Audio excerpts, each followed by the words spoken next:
अवधूत चिंतन श्री गुरुदेव दत्त. श्री स्वामी समर्थ. जय जय स्वामी समर्थ. स्वामी म्हणतात, बाळा, तू या संदेशापर्यंत आला आहेस ना, मग अजिबात चिंता करू नकोस, अजिबात काळजीसुद्धा करू नकोस. कारण बाळा, आम्ही तुझ्या सोबत आहोत. तुला आशीर्वाद द्यायला आलो आहे. तुझी प्रार्थना आम्ही स्वीकारली आहे. तू जी आमची भक्ती करतो आहेस, त्या भक्तीतून आता तुला तुझ्या इच्छा पूर्ण होताना दिसू लागतील. स्वामी म्हणतात, माझ्या प्रिय बाळा, तुला जर आमचे दर्शन घ्यायचे असेल तर तुला आमच्या मठात किंवा आमच्या मंदिरात येण्याची अजिबात गरज नाही. कारण बाळा, आम्ही तुला कुठेही कोणत्याही रूपात कधीही केव्हाही दर्शन देऊ. जर तू मनापासून आमची भक्ती करतो आहेस तर बाळा, निश्चितच तुला तुझ्या इच्छा पूर्ण होताना दिसतील. त्यासोबतच आमचे दर्शनसुद्धा तुला कोणत्याही रूपात होऊ शकेल. बाळा, तू जर घरी आम्हाला मनापासून तुझ्या अडचणी सांगत असशील, तुझ्या मनातील सर्व गोष्टी जर सांगत असशील, आठवत असशील, आमचे नामस्मरण करत असशील, तर बाळा, मनाभावाने आम्हाला आठवून बघ. आम्ही तुझ्यासोबत आहोत हे तुला कळेल आणि नक्कीच तुला त्यातून आशीर्वाद प्राप्त होतील आणि आम्ही तुझ्या जवळ असल्याचा तुला भास होत राहील.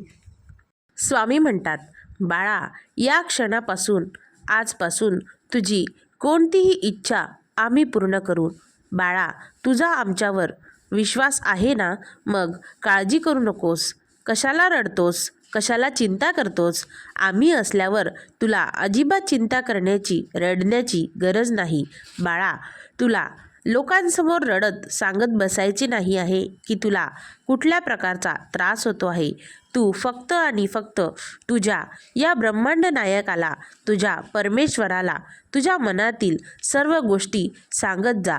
कारण बाळा, लोक काही मर्यादेपुरते तुझे रडगाणे ऐकतील, परंतु परमेश्वर कधीही तुला नाराज करणार नाही, कधीही नकार देणार नाही. कारण बाळा, परमेश्वराची लीला काही अपरंपार आहे. त्याच्या लीलेसमोर कुणाचे काहीही चालत नाही. म्हणून बाळा, कधीही कोणासमोर रडत बसण्यापेक्षा परमेश्वराला सर्व अडचणी सांगा, तुमचे त्रास सांगा. तो नक्कीच त्यातून विशिष्ट असे मार्ग सुचवतो. स्वामी म्हणतात, आम्ही संपूर्ण जगाचे पालनहार आहोत. तर बाळा, आमच्याकडे जो मनापासून येतो, जो त्याच्या इच्छा आकांक्षा आम्हाला सांगतो, त्याच्या जीवनातील अडचणी, त्रास, संकट आमच्याजवळ पूर्णपणे व्यक्त करतो, त्याची साथ आम्ही कधीच सोडत नाही. त्याला आम्ही प्रत्येक वेळी साथ देऊन त्याची मदत करतो आणि त्याला योग्य त्या स्थितीतून बाहेर काढण्याचा प्रयत्न करतो आणि त्याला योग्य त्या मार्गावर नेत असतो, जेणेकरून त्याचे पुढील मार्ग सोपे आणि सुरळीत होतील. परंतु बाळा, कष्ट केल्यावर नक्कीच तुला योग्य ते यश प्राप्त होईल. हा आमचा तुला सदैव आशीर्वाद राहील. स्वामी म्हणतात, बाळा, तुझे मन किती मोठे आहे हे महत्त्वाचं होत नाही, तर बाळा, तुझ्या मनात कुणाबद्दल किती आपलेपणा आहे हे जास्त महत्त्वाचं असते. कारण म्हणतात ना, जी गोष्ट पैशाने मिळवता येत नाही ती मन चांगलं असण्याने नक्कीच मिळवता येते. म्हणून मनातील आपुलकी आणि मनाचा मोठेपणा सदैव जागरूक ठेवावा. स्वामी म्हणतात, बाळा, तुझ्या जीवनामध्ये आकांक्षा आणि अपेक्षा असल्याशिवाय तू कधीही मेहनत करणार नाहीस. कारण बाळा, मेहनत केल्याशिवाय तुझ्या अपेक्षा आकांक्षा पूर्ण होणार नाही. म्हणून बाळा, आयुष्यात स्वतःला कधीही हारलेलं मानू नकोस. कारण बाळा, लोक ढासळलेल्या घराच्या विटासुद्धा सोडत नाही. म्हणून बाळा, लोकांकडे अजिबात लक्ष न देता तुला तुझ्या अपेक्षा पूर्ण करायच्या आहे हे नक्की मनात ठेव. स्वामी म्हणतात, अरे माझ्या बाळा, यश तुझ्याच हातात आहे. कारण प्रयत्न जर करशील आणि प्रयत्नाची पराकाष्ठा जर करशील तर बाळा खूप मोठा होशील. आणि जसा तू माझ्यावर विश्वास ठेवतोस तसा स्वतःवर आत्मविश्वास ठेव, कारण तुझ्या जीवनात आनंद येणार आहे आणि तुला मोठे यश प्राप्त होणार आहे.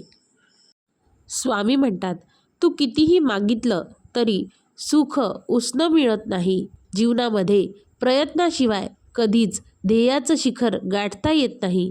बाळा, तू तुझ्या परमेश्वरावर आणि आमच्यावर नेहमी निसंकोचपणे विश्वास ठेव.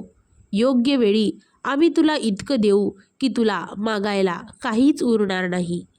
स्वामी म्हणतात, माझ्या प्रिय बाळा, जीवनामध्ये त्याच व्यक्तीला अडचणी येतात ज्याला जबाबदारी असते आणि त्यालाच येते जी व्यक्ती नेहमी जबाबदारी उचलायला तयार असते. आणि जबाबदारी घेणारे कधीही हारत नाही.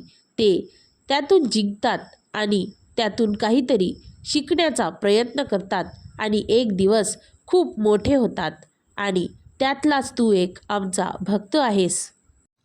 स्वामी म्हणतात, बाळा, तुला जर कोणी विचारलं आयुष्यात काय गेलं आणि काय मिळालं तर बाळा त्यांना स्पष्टपणे सांग की जे गेलं ते माझं कधीच नव्हतं आणि जे मिळालं ते देवाने माझ्यासाठीच ठेवलं होतं.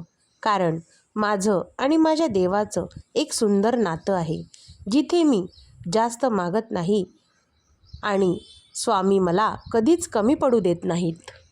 स्वामी म्हणतात, बाळा, जो मैदानात हरलाय तो परत जिंकू शकतो, परंतु जो मनाने हरला आहे तो कधीच जिंकू शकणार नाही.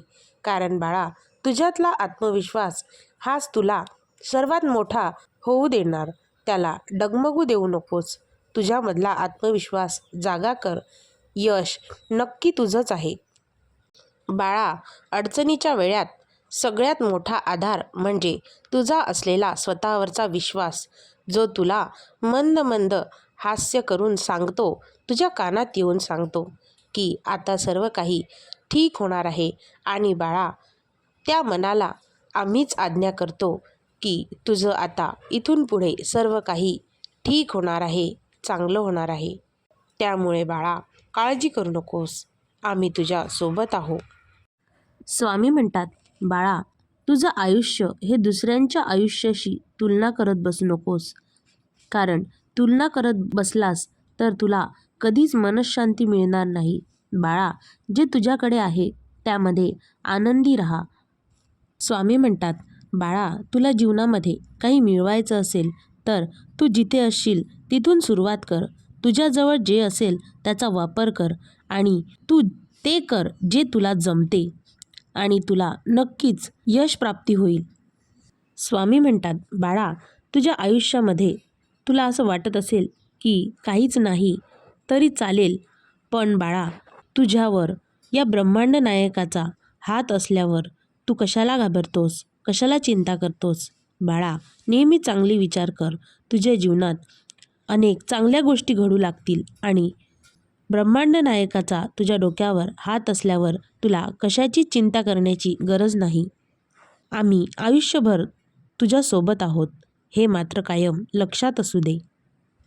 स्वामी म्हणतात, बाळा, मदत ही खूप महाग गोष्ट आहे. याची प्रत्येकाकडून अपेक्षा करू नका. कारण पैशाने तर खूप श्रीमंत लोक आहेत, परंतु मनाने खूप कमी लोक श्रीमंत आहेत. म्हणून कोणाकडूनही अपेक्षा करू नकोस. मदत करणारा हा नेहमी मोठाच असतो. अवधूत चिंतन श्री गुरुदेव दत्त. श्री स्वामी समर्थ. जय जय स्वामी समर्थ. अवधूत चिंतन श्री गुरुदेव दत्त. श्री स्वामी समर्थ. जय जय स्वामी समर्थ.